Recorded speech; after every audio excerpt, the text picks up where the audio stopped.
Hello students, welcome to StudyNet. In this lecture, we will know about albedo. Albedo is very important concept in the geography. In this lecture, we will know about albedo and we will also know about the applications of albedo and what is albedo of earth and why the albedo of land is greater than the albedo of ocean and what is the albedo of snow. And all of these points we will cover in this lecture. So without wasting a time, let's start the discussion.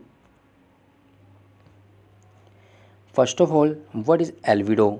So, albedo can be simply defined as a measure of how much light hits a surface is reflected back without being absorbed.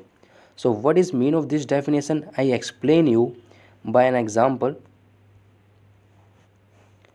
Suppose, guys, this is a earth and this is a sun.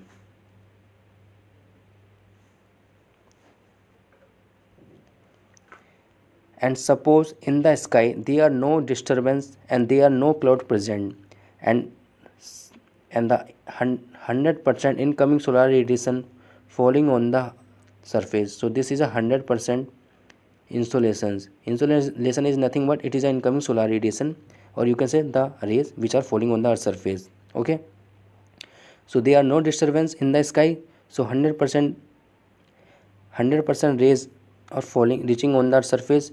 So out of this 100%, 65% earth absorb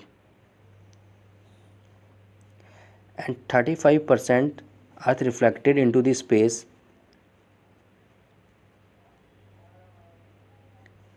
Okay, so this 35% is known as the albedo. So what is albedo? So albedo is the amount of light that is reflected by a body or a surface. Guys, earth also emit the light which it absorb. So this 65% light earth will also emit, but this is a not albedo.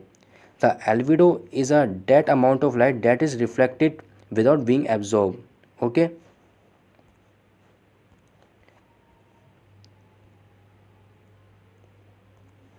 so albedo is a reflection coefficient and has a value less than 1.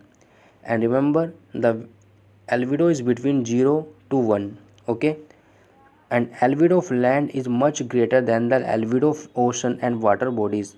Why land has a greater albedo than compared to water bodies? Because guys, land is opaque and a solid, and in case of solid the rays cannot penetrate, but in case of a water bodies or oceans the rays can penetrate up to the several meter into the oceans. So that's why the albedo of land is much greater than the albedo of ocean. Okay, and snow covered area reflect up to 70% to a 90% of insolation. Insolation is nothing but it is a incoming solar radiation. Okay, so wherever the area covered by snow, it can reflect up to the 70% to a 90% of insolation, and that's why the area present near the polar region such as Antarctica and Arctic has a and such as Antarctica and Arctic, and in these areas the has a low temperature because the amount of light is directly reflected 70% to 90% via snow. Okay, so albedo is a one of the reason. Due to this the area get the low temperature. Okay, now what are the applications of albedo? So so guys, I ask you one question to you. So what will happen whenever the albedo will increase? So whenever the albedo will increase, so that's mean the temperature will decrease. Why the temperature will decrease? If the if earth or a surface will not absorb the amount of light, so will absorb the less amount of light, so that's mean, so this mean there will there will be a getting a low warm. So that's why the albedo has play an important role to reduce the temperature. Okay, so what are the ways by which we can reduce the temperature, why which way we can increase the albedo? So scientists all over the world, throughout the world, are trying to make a mirror by a geoengineering by which they can reflected the sun rays, and this the mirror, whenever this mirror will be made make, so it will be placed in the earth's orbit, and this mirror can reflect the sun rays. As you know, the mirror reflect the 70%, 100%, mirror reflect 100% rays. So that's why the, you can say the mirror albedo is 100%. Okay, and one point you have to be remember, you should remember, the albedo of earth is 35%. Okay, so whenever question come in exam, what is the albedo of earth, so you can mark 35%. Okay, remember this point, it is a very important. And a spray of sulfur dioxide in the stratospheres. So by spraying the sulfur dioxide spray by an aircraft in the stratosphere, it can also enhance the albedo.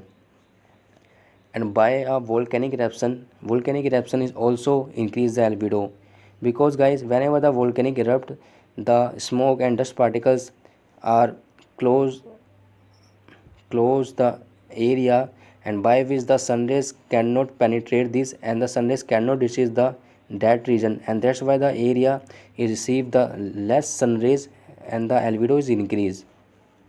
And cloud present at the above height is also increase the albedo. Why? Because guys, cloud has a three types of properties. It can absorb incoming solar radiation, and it can absorb, second is it can absorb outgoing terrestrial radiation, and third is it can reflect the incoming solar radiation. Why? This third property help to increase the albedo. Why? How? It help to reduce the temperature of earth.